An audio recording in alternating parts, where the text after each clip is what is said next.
Assalamualaikum warahmatullahi wabarakatuh. Perkenalkan, nama saya Muhammad Ramadan. NIM saya 191060501. Di video ini saya ingin menjelaskan tentang algoritma menentukan nilai threshold secara otomatis. Nah, kita mulai saja. Di sini saya menggunakan bahasa pemrograman Python. Dimulai dari pembacaan gambar.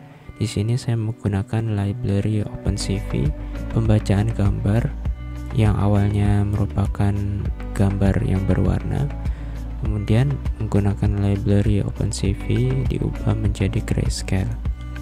Nah, masuk ke variabel image.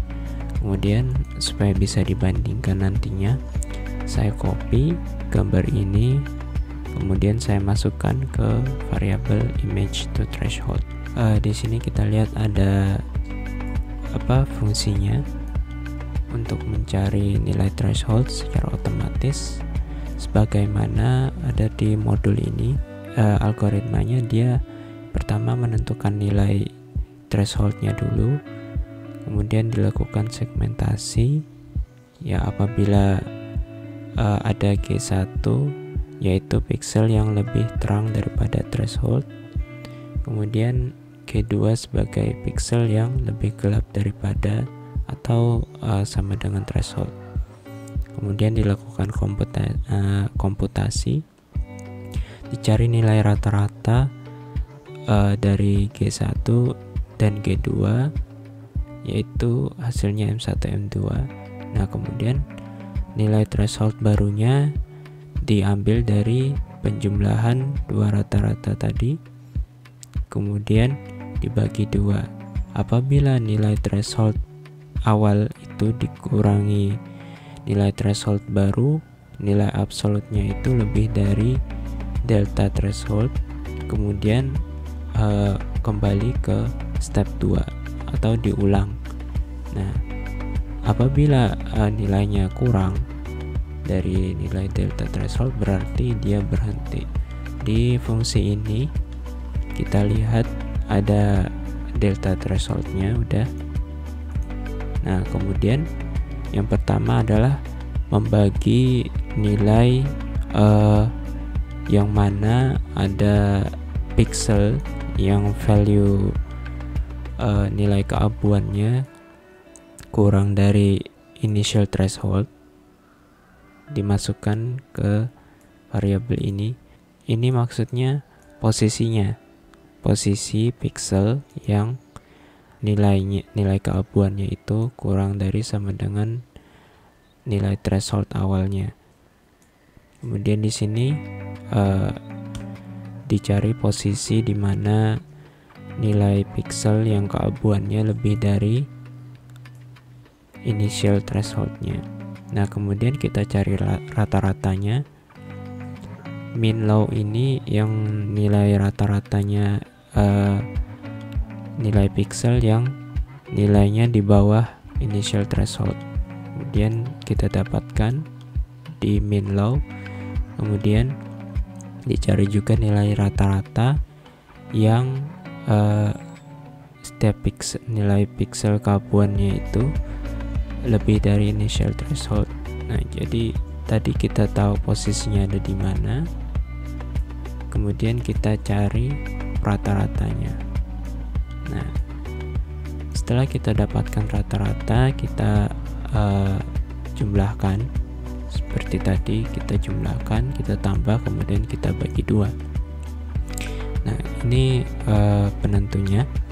Apabila nilai absolut dari initial thresholdnya, nilai threshold awal yang kita tentukan tadi, dikurangi threshold baru dan ternyata dia lebih dari delta threshold ini.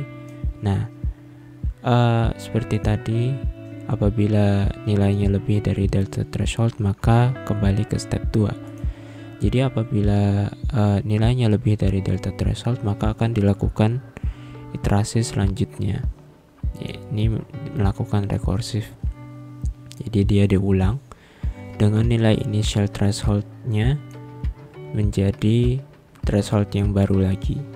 Nah, dan ternyata apabila sudah kurang dari delta threshold, maka dia akan kembali dengan nilai threshold yang baru. Nah, di sini saya menentukan nilai initial thresholdnya dengan cara menentukan rata-rata dari nilai keabuan di gambarnya. Jadi seluruhnya itu saya tentukan nilai rata-ratanya, kemudian saya jadikan nilai initial threshold.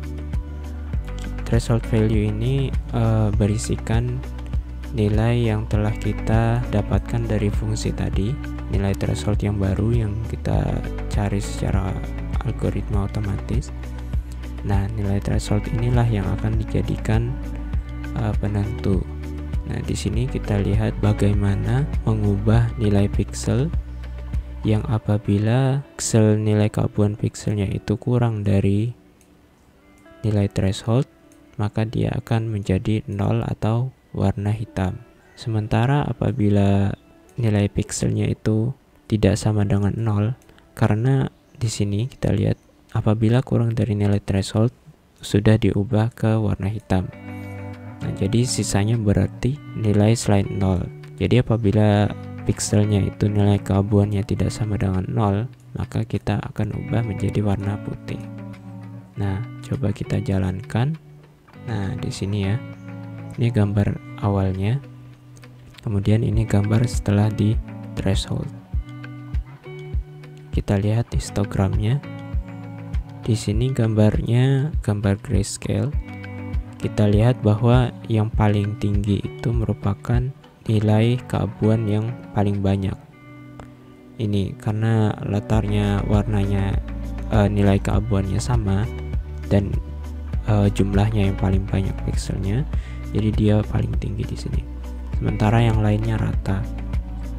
Nah, dan setelah kita ubah ke gambar biner, jadi nilainya hanya akan ada nilai 0 dan nilai putih atau 255.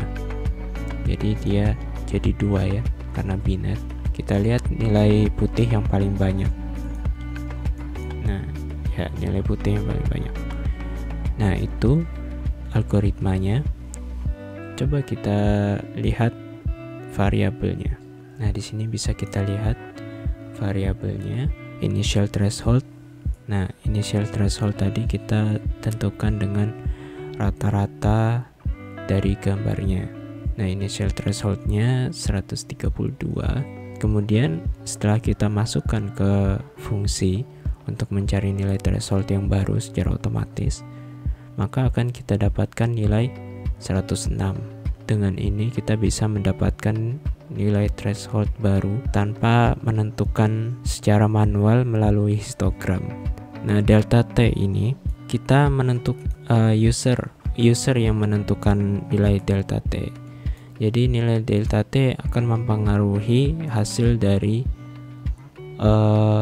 nilai thresholdnya, ya, karena apabila merubah nilai delta T, maka nanti akan berpengaruh di sininya.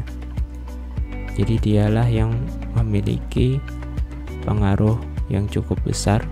Jadi apabila nilai delta T ini kita ubah menjadi semakin besar misalnya, ya tentunya akan terjadi perubahan juga di nilai thresholdnya. Jadi akan semakin besar juga. Itu saja, sekian dari saya. Wassalamualaikum warahmatullahi wabarakatuh.